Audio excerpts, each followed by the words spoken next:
ڕێز و سڵاوەوە بینەران و گوێگرانی خۆشەویستی تلڤیزیۆنی کۆمەڵا بە بەرنامەی لێکدان و هەڵوێز لە خزمەت ئێوەی خۆشەویستدەم.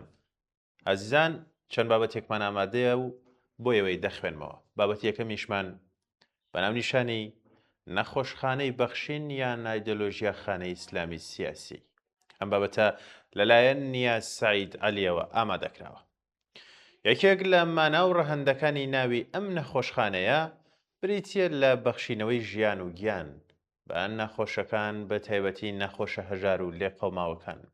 بەڵام لە تازەترین تاقیکردنەوەدا بەڕێوەبەرایەتی ئەم نەخۆشخانەیە دەرفەتێکی زێڕینی سەلماندنی چەمکی بەخشین و مرۆڤ دۆستی و ژیان دۆستی بۆ پاراستنی گیانی لێقەوماوێک لەدەستدا.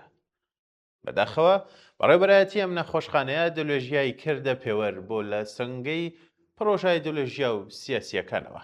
بژاردەی نەبەخشینی ژیان و بژاردەی مەرگبوونیان سەپان بەسەر پیشە سەرەکیەکەی خەستەخانە. ئێوە کە ئایدۆلۆژیا بکەنە پێوەر و تێکەڵاوی بکەن بە پیشەکەتان و ئەرکە ئایدۆلۆژیەکەتان پێش ئەرکە پیشەی و زانستیەکەتان بخەن، زامن و گەرانتی چییە نەخۆش و چارەخوازی چەپ و سێکۆلار و دژە ئیسلامی سیاسی و کەسانی بێ باوەڕ و ناکۆک لە ڕووی ئایدۆلۆژیا و سیاسی سەردانتان بکات بۆ چارەسەر. ئێوە چارەسەری جددی پێشکەش بکەن. بۆ نمونە ئەگەر من لەو پەڕی ناچاریدا هاتم بۆ لاتانوە بۆ چارەسەر نووسراوی بنکەی پۆلیسیشم پێبوو، وەرم مەگرن.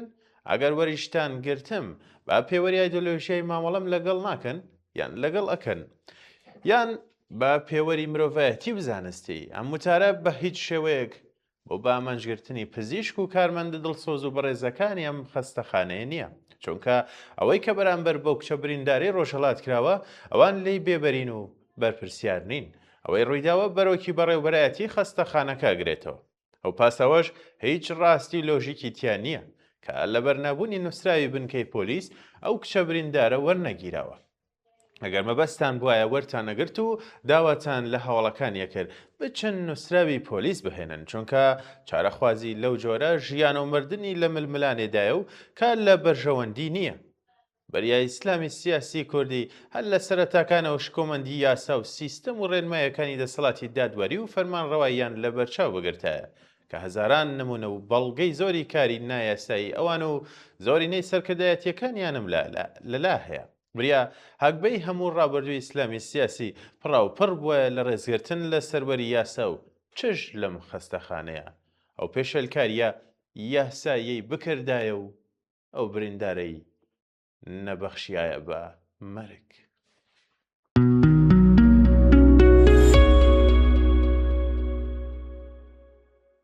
لە زیرەکی دەستکردم پرسیە ئەنفال چییە؟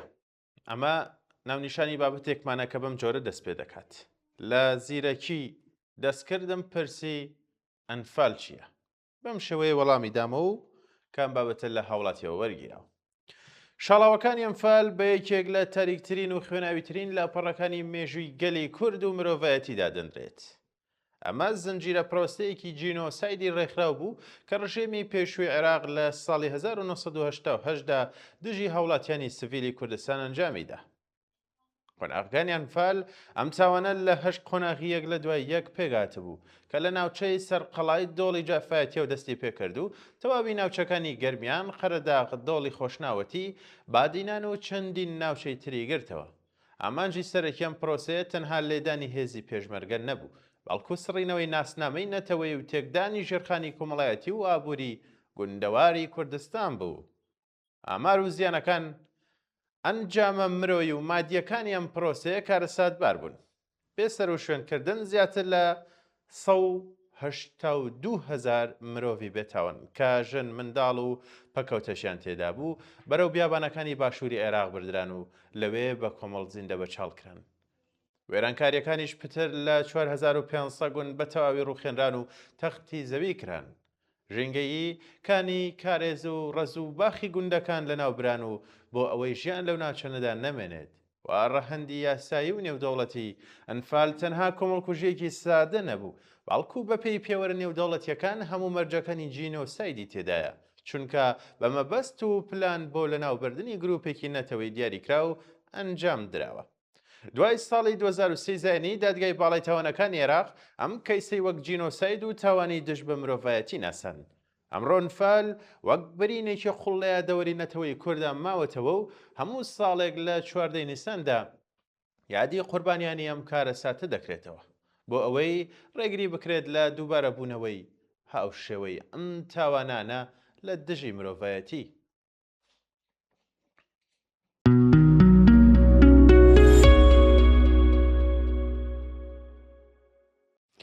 بەڵێ بینران بابەتێکی ترمان ئامادەیە کە سەردیاڵەکەی بەم جۆرە دەست پێ دەکات. قوربانیانی هێرشەکانی سەر عێراق کێ قەرەبووی خوێنی مەدەنی لە ئەستۆ دەکرێت. ئەم بابەتەش لە هاوڵاتیە وەرگیراوە.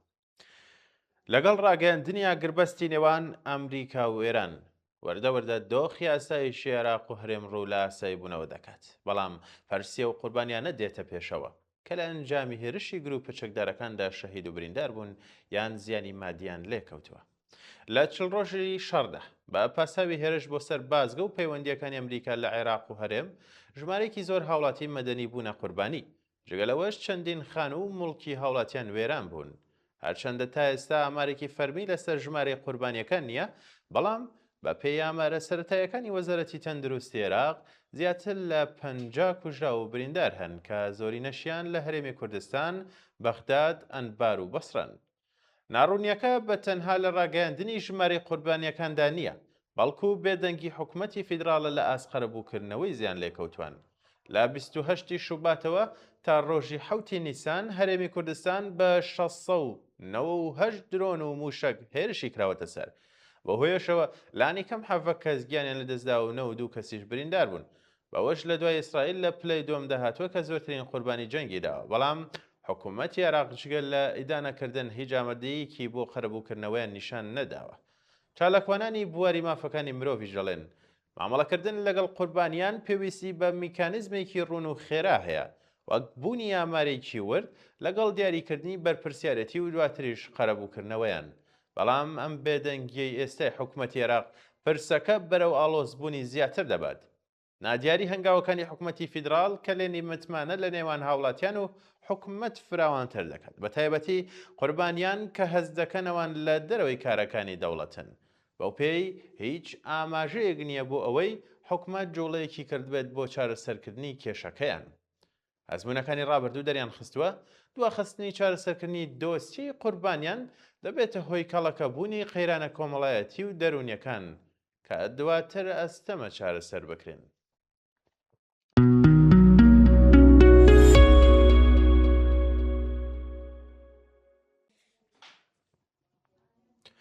کۆمەڵگەی ئێرانی لە نێوان دۆڕیانی هیوا بە ڕووخانی ڕژێم و ترس لە وێرانکاری زیاتر ئامادەکردنی ژیمان عەبدوڵڕەحمان. لە سەرانسەر ئێراندا زیاتر لە 90 ملیۆن کەس لە نێوان دوو واقعی ترسناکدا گیریان خواردووە. گەنجان و ژنان و بەشێکی زۆری خەڵک بەو هیوایان کە هێرشەکانی ئەمریکا و ئیسرائیل ببێتە هۆی ڕووخانی کۆمەری ئیسلامی و دەستپێکردنی سەردەمێکی نوێی دیموکراسی. لەلایەکی دیکەوە ترس لە مردنی هاوڵاتیانی سڤیل، زیانگەیاندن بە شوێنە مێژوویەکان، وێرانکاری ئابووری و لە دەستدانی یەکپارچەی وڵات کۆمەڵگەی خسوەتە نێو دووڕیانەوە. ئەم دوو دابەشبوونە یان ئەم دابەشبوونانە تەنها سیاسیش نییە، بەڵکو کۆمەڵایەتی دەرونی و نەتەوەییە.